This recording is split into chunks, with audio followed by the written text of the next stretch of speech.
Voici le déménagement fou de ma moto sur un périple de 5 jours et de 700 km parcouru hors des sentiers battus de Montpellier à Toulouse. Premier jour où comment commencer en ne faisant rien. Nous avons entamé l'aventure le 2 août 2021.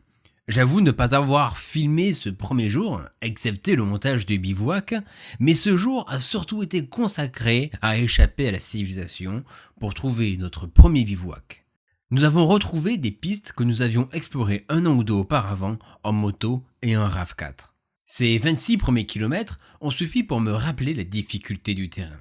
J'ai chuté une première fois à cause des pistes en gravier. Malheureusement, pas d'image de cette mésaventure. Une fois le bivouac installé, nous avons voulu réchauffer notre repas. Mais là, coup de théâtre.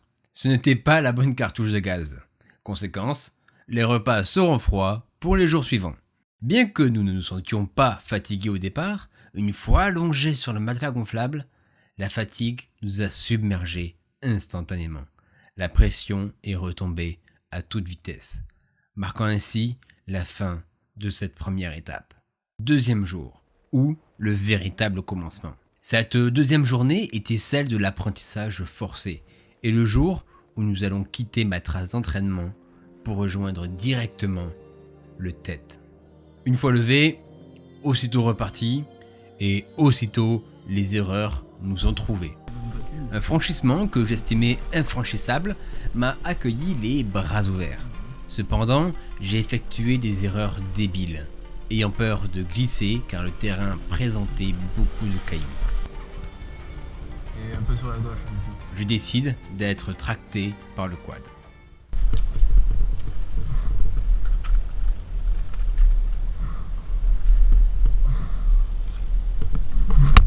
Oh putain, hop là, je tombe. Attends, je vais la relever, t'inquiète pas. Et on va continuer à la montée. Comme vous venez de le voir, j'ai fait l'erreur de rester sur la moto, ce qui a entraîné la perte d'équilibre et donc la chute. Si le reste du périple s'annonce comme ça s'annonce compliqué.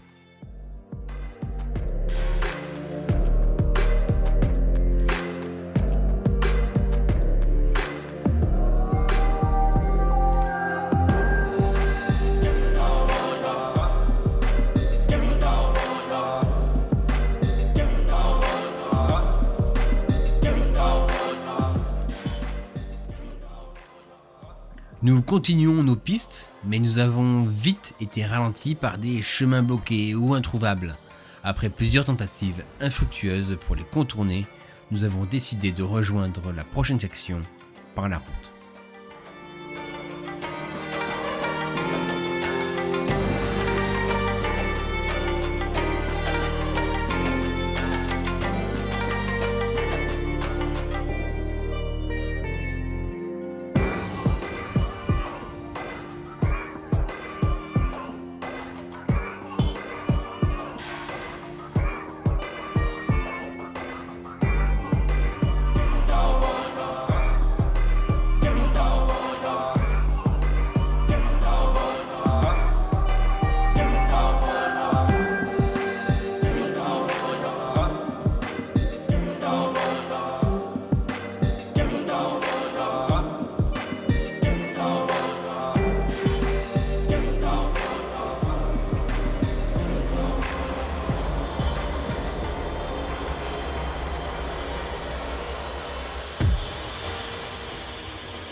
Une fois arrivés à Agnan, nous avons rejoint la trace principale qui nous mènerait à Toulouse. Cette trace emprunterait la route pour rejoindre le célèbre Trans-Euro Trail, le TET. Mais avant ça, nous nous arrêtons afin de manger un bout et de prévoir à manger pour le midi. Pendant notre petit déjeuner, des locaux, intrigués par le quad, ont engagé la conversation avec Lenny. J'ai profité de cette discussion centrée sur l'agriculture et notre aventure pour aller rapidement chercher une bombe anti-crevaison. La partie route qui a suivi fut très longue. Si elle était agréable à moto, elle était plus éprouvante en quad, où les pneus tout-terrain nous imposaient de rouler doucement, nous faisant perdre un temps précieux.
L'arrivée au lac du Salagou fut un moment fort. La terre rouge et noire créait un paysage à couper le souffle, évoquant les messas américains ou les canyons, comme dans Minecraft. Un panorama majestueux et une vue imprenable s'offraient à nous, bien plus impressionnante que la vue que nous avions eue par la route. Seul bémol, la poussière infernale soulevée par le quad. Malgré tout, le paysage en valait la chandelle. Mais la piste était vraiment très roulante et donc très agréable. Après avoir fait le plein, nous avons filé vers la Montagne Noire, où nous devions avaler des kilomètres pour anticiper la pluie prévue pour le lendemain. Dans la Montagne Noire, nous avons croisé des endroits vraiment atypiques, des habitations isolées accessibles uniquement par des chemins de 4x4, ainsi qu'une ancienne carrière abandonnée, étonnamment jolie, par laquelle nous sommes repassés récemment d'ailleurs avec ma Ténéré et la 390 Adventure de Lémy. Bien que les chemins y soient toujours très caillouteux, l'ensemble restait plutôt roulant. Nous avons d'ailleurs croisé 3 ou 4 motards en trail, sans doute des tétistes comme nous.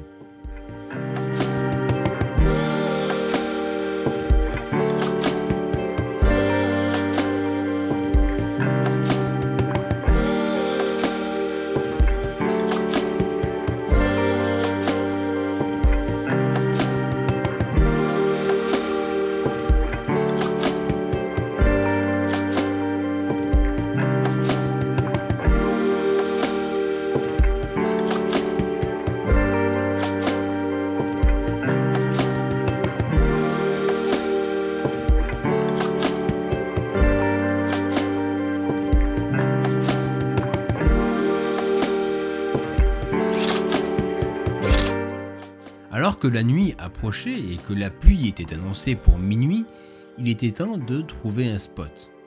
Nous avons finalement trouvé un renfoncement plutôt acceptable.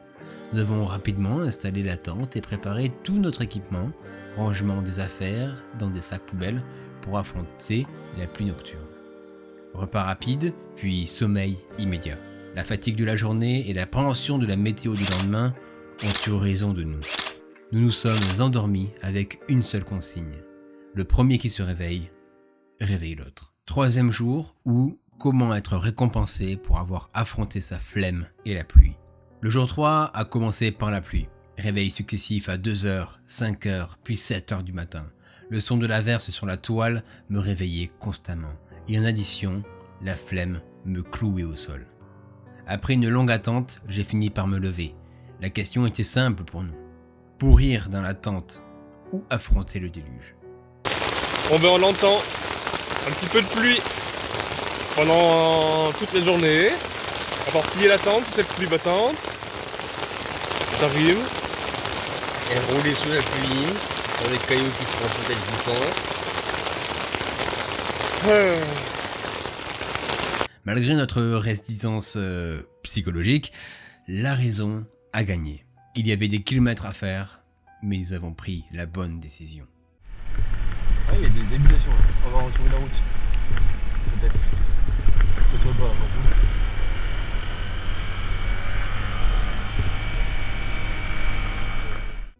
Une fois lancé, la morosité de la pluie a rapidement cédé la place à l'émerveillement. La nature, lavée par l'eau, était en pleine effervescence.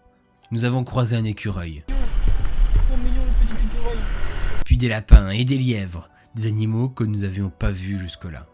La surprise a culminé lorsque nous avons vu un sanglier juste devant nous. J'ai immédiatement ralenti, conscient de la réputation de l'animal. Le sanglier, paniqué par le bruit, se débattait dans une indécision hilarante avant de finalement s'enfuir. Mieux encore, plusieurs petits marcassins ont traversé le chemin juste après, suivant son parent.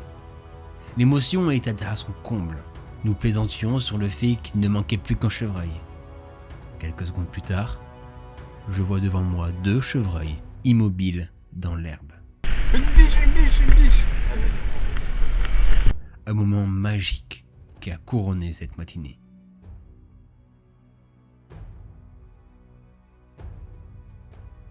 Cette féerie a précédé notre entrée dans un nouveau terrain de jeu, rendu plus complexe par la pluie, la boue Avec mes pneus cornes pour son off-road et en fin de vie, les premiers moments n'étaient pas évidents. J'ai dû maintenir une vitesse constante pour éviter de patiner ou de tomber, mettant pied à terre de nombreuses fois pour garder l'équilibre.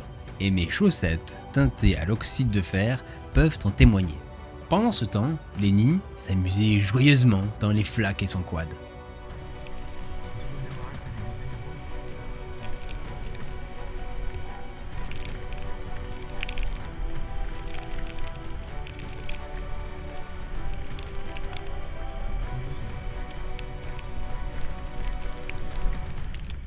Après s'être restauré vers 14h, l'heure où la faim s'est fait ressentir, nous avons refait une pause. C'est là que nous avons fait une rencontre inattendue. Un motard en KTM 990 Adventure, qui faisait lui aussi le tête. Après une brève discussion, nous avons appris que ce fou faisait en une journée ce que nous faisions en deux. Il fut d'ailleurs très surpris en voyant que les traces qu'il suivait n'étaient pas celles d'un sidecar, mais d'un quad. Une rencontre amusante qui a cassé la monotonie du voyage. Le reste de la journée a alterné entre chemin roulant et section de route pour avaler les kilomètres vers Carcassonne.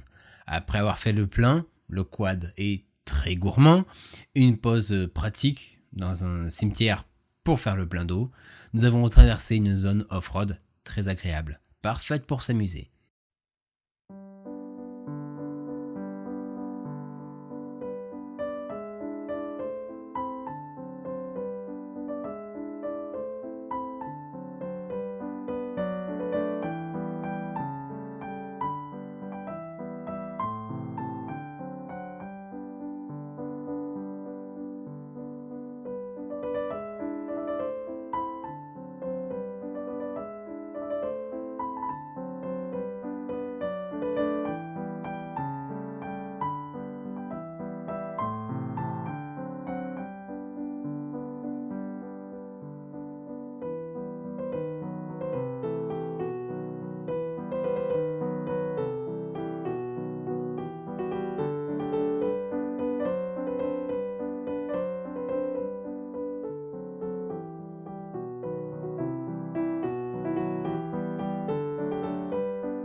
Arrivés aux portes de la ville, nous avons fait le plein, une fois encore, et pris une photo devant la cité de Carcassonne.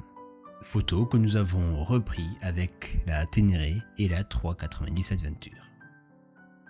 Après quelques péripéties telles que des erreurs de chemin et une chute totalement débile en tentant de faire un talus pour faire le con, nous avons fait nos courses dans un petit magasin de proximité afin d'éviter les risques de vol sur les grands parkings des grands centres commerciaux. Nous avons fini par trouver notre spot de bivouac au bord d'un lac, idéal pour étendre nos affaires mouillées. L'eau nous a permis de nous laver, de nous rafraîchir avant de préparer nos affaires pour le lendemain. Bilan, ce qui a commencé comme une journée maussade est devenu la plus riche en émotions et en rencontres animales. Le temps perdu sous la pluie a été largement compensé par des moments magiques. 4e jour, ou comment galérer encore plus. C'est avec une bonne humeur et un sentiment d'être à mi-parcours que nous nous sommes levés.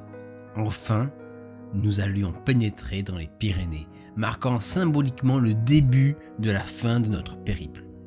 La matinée fut tranquille, entre paysages agréables, à la Grasse notamment, et une pause essence, nécessaire dans ce qui semblait être un désert de stations-service. Seule une petite chute de ma part, par manque de vigilance et de distance de sécurité avec Lenny, a marqué la première partie de la matinée. Mais c'est en nous engageant plus loin que la chaîne de montagne nous a réservé un accueil très particulier.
Nous nous sommes retrouvés face à une difficulté majeure. Une pente très raide, terreuse, lacérée de traces d'écoulement d'eau. Je m'y suis engagé avec confiance et vitesse, mais mon manque de maîtrise et ma proximité avec Lenny m'ont fait chuter une fois de plus, n'apprenant pas de mes erreurs. Il était hors de question de faire demi-tour. J'ai alors filmé la séquence de galère. Pour avoir échoué à redémarrer seul, nous avons tenté de tracter la moto avec la paracorde et le quad. La corde a cédé, nous avons dû la quadrupler, mais c'est finalement le treuil du quad, couplé avec la paracorde, qui nous a sauvés, tirant Winry au sommet après un effort intense.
Petite anecdote, nous sommes repassés là-bas en novembre avec la Ténéré et la 390 Adventure. J'ai encore galéré. Enfin, moins qu'il y a 4 ans tout de même, mais j'ai encore galéré. Une fois au sommet, la moto ne démarrait plus. Le relais de démarreur, sans doute abîmé par les chutes répétées, était probablement en cause. Une poussette rapide a suffi à faire repartir la moto. Après cette énorme galère, la pause s'imposait clairement. Nous sommes arrêtés sur un petit plateau offrant une vue magnifique pour manger notre saucisson pain, probablement le saucisson pain le meilleur de notre vie. Un instant de réconfort bien mérité après cette énorme épreuve. Conscients de notre fatigue, nous avons pris la décision de quitter temporairement la piste pour chercher du repos.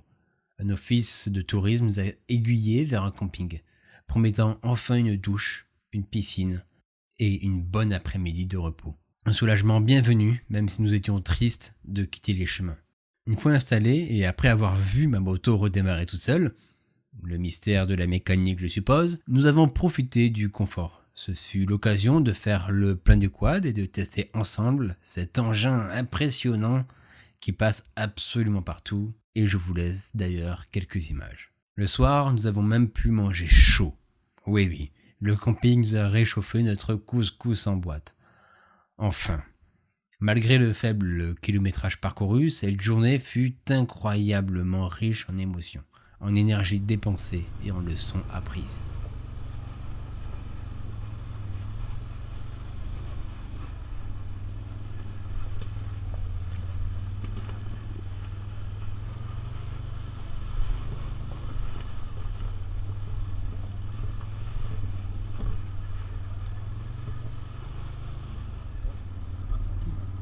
Cinquième jour, ou comment finir éclaté à la fin d'un trip.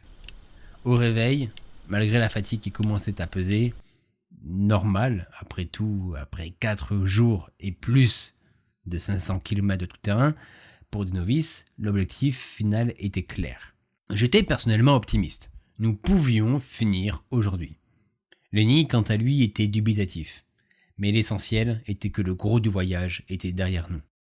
Cette journée fut relativement simple en termes de difficultés techniques. Le seul moment d'hésitation fut lorsque la trace nous menant en plein milieu d'une ferme. Malgré la bizarrerie et la peur d'être mal accueillis, surtout avec les chiens de chasse qui rôdaient, les chemins de contournement étaient impraticables.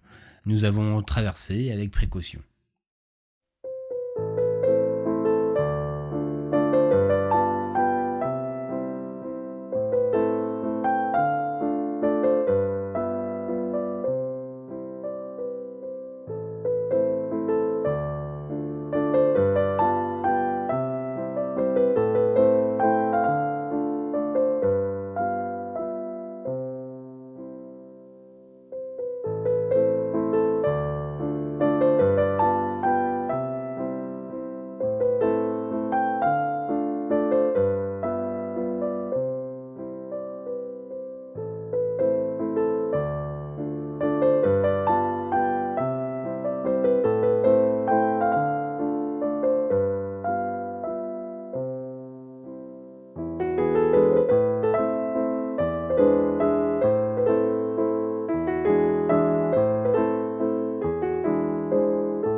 La fatigue et l'envie d'arriver se faisaient sentir. Nous avons été pragmatiques. Face à une dernière côte boueuse et glissante, le chute de risque de casse, et j'avais déjà cassé un rétroviseur le jour précédent, était trop important. Et ça n'en valait plus la chandelle, si près du but. Nous avons donc pris la décision judicieuse de terminer le trajet par la route. L'arrivée officielle s'est faite à Pamiers. Après avoir obtenu l'autorisation de décharger nos affaires dans un magasin, nous avons procédé au nettoyage complet du quad pour le rendre en parfait état pour sa révision. La dernière étape fut le retour à Toulouse par la nationale. C'était le segment le moins passionnant pour moi. Mais la perspective du retour était une source de motivation. Un bon lit, un repas chaud, avec un KFC symbolique pour fêter la fin de l'aventure. C'est ici que s'achève notre périple, pour amener ma moto de Montpellier à Toulouse. Bien qu'il existe des façons infiniment plus simples, comme la route, l'expérience hors piste, enfin tout terrain, fut tellement plus satisfaisante. Un voyage que je referai sans hésiter. Peut-être avec un peu plus de préparation, mais assurément avec le même esprit d'aventure. Si vous voulez une conclusion, une morale, notre aventure sur le Tête nous a montré qu'il est globalement accessible, surtout par temps sec. Un bon point pour la montagne noire, ces chemins de cailloux ont l'avantage de ne pas trop glisser sous la pluie. Mais franchement, c'est le genre d'aventure à faire et refaire. Avec près de 700 km parcourus en 5 jours, nous avons vu les limites de notre endurance. De plus, le fait d'avoir à nouveau fait les mêmes traces récemment avec une autre moto nous a aussi montré les différences entre une vieille 125 et la Ténéré 700 d'aujourd'hui, où on peut faire bien plus de distance avec moins de fatigue.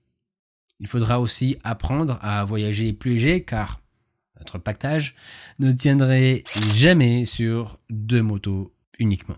Cette expérience restera gravée, dormir à l'aventure, sans savoir où l'on sera le soir, les rencontres inattendues avec la faune sauvage sous la pluie et bien sûr, les galères. Chaque journée a été mémorable à sa manière.